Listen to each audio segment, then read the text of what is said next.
Hi everyone, welcome back. Today's a very important session because I'm going to talk about WebSocket. Now, what is a WebSocket?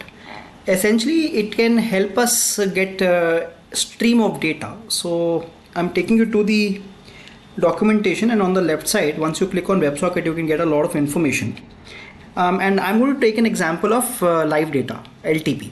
So we have already seen we can keep getting the data from Fires using get quotes function, right? We can get the quotes, and we've already seen that works. We can call that function and get the results. But there is one slight issue with that. The problem is that you have to keep calling that function. So it's like more like a pull functionality where you're calling the function to, and the Fires will send that to you once you call that function.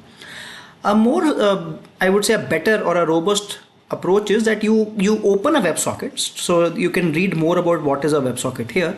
But essentially, you open a WebSocket, and what that happens is there is a like a stream of data which Fires will keep sending to you. So now you don't have to keep calling the function. It will just send you all the data that you want. And as you can see here, the flexibility is that you can actually subscribe to 5,000 data subscription simultaneously. So a lot of data you can get, and it's very, very fast. So how do we do that? Again, I'm going to show you an example. So you can take, so there are different methods here. Let's go to any one of them. Let's say market data depth. And on the right side, once you click on node, you will get the complete code here. So I've essentially copied this exact code, and we have the code here. So again, let me quickly show you the coding part. Again, this is my ID. I have put in the access token, and this is the different functions that I've just copied from the documentation page. So essentially what the function is doing is, we're calling the on message function.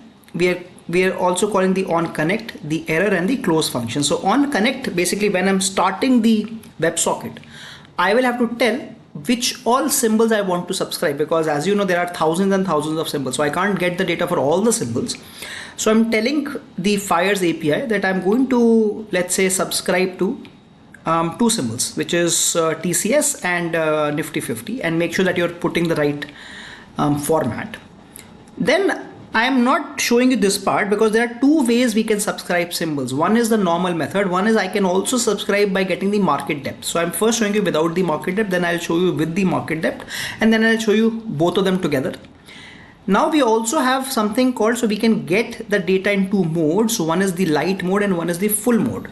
So again, you can get more details here. If you click on light mode, you only get the LTP, as you can see here, but I can also click on the complete full mode, and I can get more data here. So I'll show you both of them again. So we have the light mode and the full mode, and then we have to press on the auto connect. Now this is a very important function, because let's say by any reason the WebSocket gets broken. So what will happen? This will ensure that your WebSocket gets connected automatically. And then we also have this on error and on close function, which will get triggered if there is an error or if it closes. And the major part is this on message. So a message basically means that you're getting the data or you're getting the updated price. So every time you get the price, it is going to console.log that price. So that's a very straightforward way of doing it. Let's run it now. So this is how we are going to run it, by using the fires.connect. And once we do that, automatically all of these functions will get connected. So I'm going to run the code now. And as I told you, I'm only running on Nifty 50 and TCS, and I'm doing it on a light mode first. Okay, you can see it says that it is successful, and now you can see it's very fast, but you'll be able to see what is happening. Let me just try to stop it somewhere. Okay, I've been able to stop it here.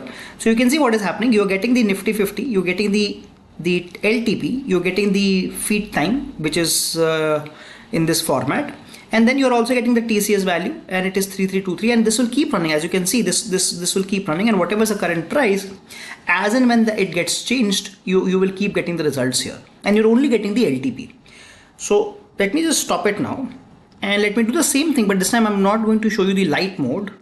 Let me show you the full mode now. So I'm just making it full mode, and let me run it now. Now you see a much more detailed analysis. You not only get the LTP, but you also get previous closing price, that means yesterday's closing price. You also get the today's high, today's low, today's open, and what has been the change. So you're getting much more data now.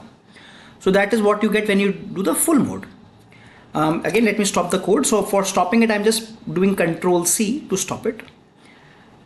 Now I'm going to show you what happens if I make this true. So the name of the symbol, comma true, this will give me the market depth. Now why did I make it true? Because that's what written in the documentation page. So if I go to depth, and if you click on node here, you can see that I will have to do comma true. That will ensure that I will get the complete depth now. So let's run the code, and I'm only running it for info, otherwise it gets a little too confusing. Okay, and now you can see much more data. So it is giving me the depth now. It is telling me what is the best bid price, what is the best bid, the ask price, all those information. So not only the prices but also the quantities are being shown to us. So if your strategy requires so much detail, you can actually subscribe it more on a depth basis, and you can do it both of them together. So what you can do is, let me remove this, and okay, so now what I've done is I have made both of them together. I'm subscribing this as without the depth, Infi with the depth, and let's get it in the full mode. So now you will see that some data, Nifty and TCS, you will get in the normal mode, and some data, which is your Infi, you will get in the in your other mode. So as you can see here, but this again, like I said, it can get confusing. So here, but the idea is that you are able to get all the data, and this will keep running. As you can see, it's very fast. It keeps running. You keep getting the data, and then obviously you can store these values. You can make them as variables. We will be discussing this later, and then you can obviously create strategies based on that.